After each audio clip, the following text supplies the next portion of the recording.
আমি শয়নগৃহে চারপাইয়ের উপরে বসিয়া হুঁকা হাতে ঝিমাইতেছিলাম। একটু মিটমিট করিয়া ক্ষুদ্র আলো জ্বলিতেছে। দেওয়ালের উপর চঞ্চল ছায়া প্রেতবৎ নাচিতেছে।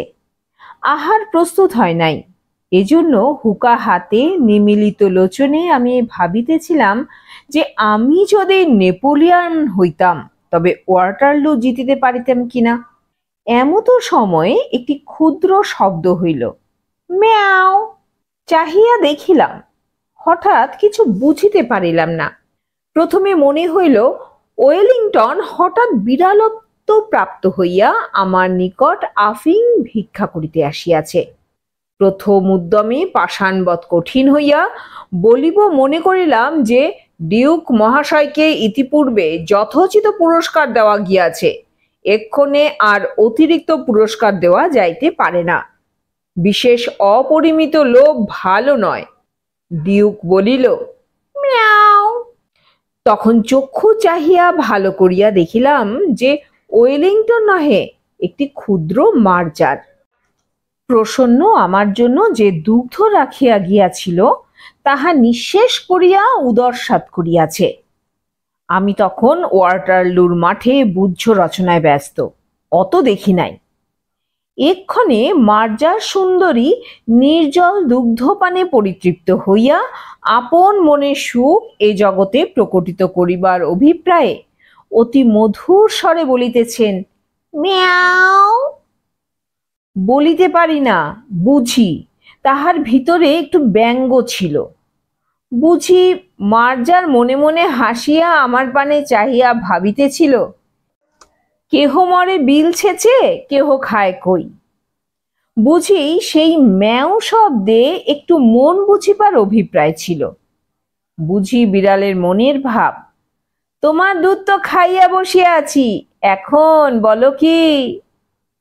বলি কি, আমি তো ঠিক করিতে পারিলাম না। দুধ আমার বাপেরও না, দুধ মঙ্গলার, দুহিয়াছে প্রসন্ন, অতএব সে দুগ্ধে আমারও যে অধিকার, বিড়ালেরও তাই। সুতরাং রাগ করিতে পারি না। তবে চিরাগত একটি প্রথা আছে যে বিড়ালে দুধ খাইয়া গেলে তাহাকে তাড়াইয়া মারিতে যাইতে হয়। আমি যে সেই চিরাগত প্রথার অবমাননা করিয়া মনুষ্যকুলে কুলাঙ্গার স্বরূপ পরিচিত হইব, ইহাও বাঞ্ছনীয় নহে। কি জানি এই মার্জারি যদি স্বজাতি মণ্ডলে কমলাকান্তকে কাপুরুষ বলিয়া উপহাস করে। অতএব পুরুষের ন্যায় আচরণ করাই বিধেয়। ইহা স্থির করিয়া সকাত চিত্তে হস্ত হইতে হুঁকা নামাইয়া অনেক অনুসন্ধানে এক ভগ্ন যষ্টি আবিষ্কৃত করিয়া সগর্বে মার্জারি প্রতি ধাবমান হইলাম। মার্জারি কমলাকান্তকে চিনিত। সে যষ্টি দেখিয়া বিশেষ ভীত হওয়ার কোনো লক্ষণ প্রকাশ করিল না। কেবল আমার মুখপানে চাহিয়া হাই তুলিয়া একটু সরিয়া বসিল, বলিল, মিয়াও। প্রশ্ন বুঝিতে পারিয়া যষ্টি ত্যাগ করিয়া পুনরপি শয্যায় আসিয়া হুঁকা লইলাম। তখন দিব্যকর্ণ প্রাপ্ত হইয়া মার্জারের বক্তব্য সকল বুঝিতে পারিলাম। বুঝিলাম যে বিড়াল বলিতেছে, মারপিট কেন, স্থির হইয়া হুঁকা হাতে করিয়া একটু বিচার করিয়া দেখো দেখি। এ সংসারের ক্ষীর, সর, দুগ্ধ, দধি, মৎস্য, মাংস সকলেই তোমরা খাইবে, আমরা কিছু পাইব না কেন? তোমরা মনুষ্য, আমরা বিড়াল, প্রভেদ কি? তোমাদের খুদ পিপাসা আছে, আমাদের কি নাই? তোমরা খাও, আমাদের আপত্তি নাই, কিন্তু আমরা খাইলেই তোমরা কোন শাস্ত্রানুসারে ঠ্যাঙ্গা লাঠি লইয়া মারিতে আইসো? তাহা আমি বহু অনুসন্ধানেও পাইলাম না। তোমরা আমার কাছে কিছু উপদেশ গ্রহণ করো। বিজ্ঞ চতুষ্পদের কাছে শিক্ষালাভ ব্যতীত তোমাদের জ্ঞানোন্নতির উপায়ান্তর দেখি না। তোমাদের বিদ্যালয় সকল দেখিয়া আমার বোধ হয় তোমরা এতদিনে এ কথাটি বুঝিতে পারিয়াছ।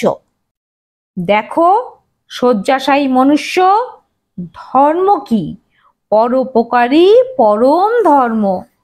এই দুগ্ধটুকু পান করিয়া আমার পরম উপকার হইয়াছে।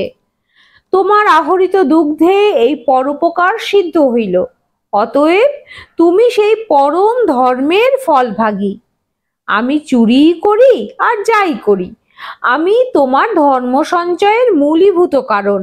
অতএব আমাকে প্রহার না করিয়া আমার প্রশংসা করো, আমি তোমার ধর্মের সহায়।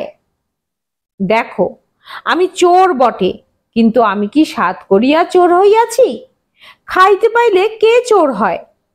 দেখো, যাহারা বড় বড় সাধু চোরের নামে শিহরিয়া উঠেন, তাহারা অনেক চোর অপেক্ষাও অধার্মিক।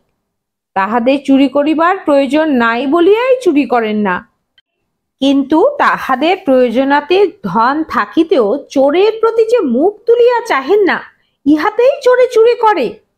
অধর্ম চোরের নহে, চোরে যে চুরি করে সে অধর্ম কৃপণ ধনীর। চোর দোষী বটে, কিন্তু কৃপণ ধনী তদপেক্ষা শত গুণে দোষী। চোরের দণ্ড হয়, চুরির মূল যে কৃপণ, তাহার দণ্ড হয় না কেন? দেখো, আমি প্রাচীরে প্রাচীরে ম্যাও ম্যাও করিয়া বেড়াই, কেহ আমাকে মাছের কাটাখানাও ফেলিয়া দেয় না।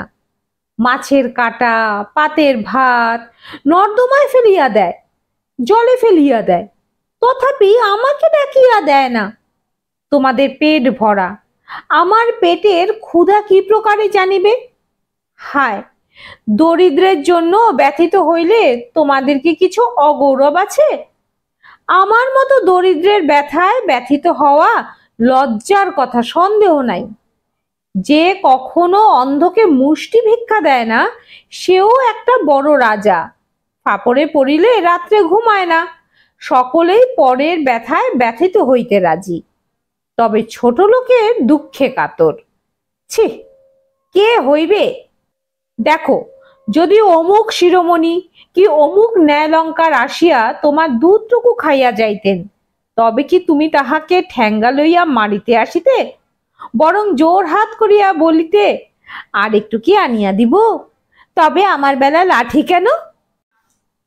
তুমি বলিবে, তাহারা অতি পণ্ডিত, বড় মান্য লোক। পণ্ডিত বা মান্য বলিয়া কি আমার অপেক্ষা তাহাদের ক্ষুধা বেশি? তা তো নয়। তেলা মাথায় তেল দেওয়া মনুষ্য জাতির রোগ। দরিদ্রের ক্ষুধা কেহ বোঝে না। যে খাইতে বলিলে বিরক্ত হয়, তাহার জন্য ভোজের আয়োজন করো, আর যে ক্ষুধার জ্বালায় বিনা আহ্বানেই তোমার অন্ন খাইয়া ফেলে, চোর বলিয়া তাহার দণ্ড করো। ছি ছি! দেখো, আমাদিকে দশা দেখো। দেখো, প্রাচীরে প্রাচীরে, প্রাঙ্গণে প্রাঙ্গণে, প্রাসাদে প্রাসাদে ম্যাও ম্যাও করিয়া আমরা চারিদিক দৃষ্টি করিতেছি, কেহ আমাদিগকে মাছের কাটাখানা ফেলিয়া দেয় না। যদি কেহ তোমাদের সোহাগে বিড়াল হইতে পারিল, গৃহমার্জার হইয়া বৃদ্ধের নিকট যুবতী ভার্যার সহোদর, বা মূর্খ ধনীর কাছে শতরঞ্জ খেলোয়াড়ের স্থানীয় হইয়া থাকিতে পারিল, তবেই তাহার পুষ্টি। তাহার লেজ ফুলে গায়ে লোম হয়, এবং তাহাদের রূপের ছটা দেখিয়া অনেক মার্জার কবি হইয়া পড়ে। আর আমাদিগের দশা দেখো, আহারা ভাবে উদর কৃশ, অস্থি পরিদৃশ্যমান, লাঙ্গল বিনত, দাঁত বাহির হইয়াছে, জিহ্বা ঝুলিয়া পড়িয়াছে। অবিরত আহারা ভাবে ডাকিতেছি, মেয়াও মেয়াও, খাইতে পাই না। আমাদের কালো চামড়া দেখিয়া ঘৃণা করিও না। এ পৃথিবীর মৎস্য মাংসে আমাদের কিছু অধিকার আছে, খাইতে দাও, নইলে চুরি করিব। আমাদের কৃষ্ণচর্ম, শুষ্ক মুখ, ক্ষীণ সকরুণ ম্যাও ম্যাও শুনিয়া তোমাদের কি দুঃখ হয় না? চোরের দণ্ড আছে, নির্দয়তার কি দণ্ড নাই? দরিদ্রের আহার সংগ্রহের দণ্ড আছে, ধনীর কার্পণ্যের দণ্ড নাই কেন? তুমি কমলাকান্ত, দূরদর্শী, কেননা আফিংখোর, তুমিও কি দেখিতে পাও না যে ধনীর দোষেই দরিদ্র চোর হয়? 500 দরিদ্রকে বঞ্চিত করিয়া একজনে 500 লোকের আহার্য সংগ্রহ করিবে কেন? যদি করিল, তবে সে তাহার খাইয়া যাহা বাহিয়া পড়ে তাহা দরিদ্রকে দিবে না কেন? যদি না দেয় তবে দরিদ্র অবশ্য তাহার নিকট হইতে চুরি করিবে। কেননা অনাহারে মরিয়া যাইবার জন্য এই পৃথিবীতে কেহ আইসে নাই। আমি আর সহ্য করিতে না পারিয়া বলিলাম, থাম থাম মার্জার পণ্ডিতে, তোমার কথাগুলো ভারী সোশিয়ালিস্টিক, সমাজ বিশৃঙ্খলার মূল। যদি যাহার যত ক্ষমতা সে তত ধন সঞ্চয় করিতে না পায়, অথবা সঞ্চয় করিয়া চোরের জ্বালায় নির্বিঘ্নে ভোগ করিতে না পায়, তবে কেহ আর ধন সঞ্চয়ের যত্ন করিবে না, তাহাতে সমাজের ধন বৃদ্ধি হইবে না। মার্জার বলিল, না হইল তো আমার কি? সমাজের ধন বৃদ্ধির অর্থ ধনীর ধন বৃদ্ধি। ধনীর ধন বৃদ্ধি না হইলে দরিদ্রের কি ক্ষতি? আমি বুঝাইয়া বলিলাম যে সামাজিক ধন বৃদ্ধি ব্যতীত সমাজের উন্নতি নাই।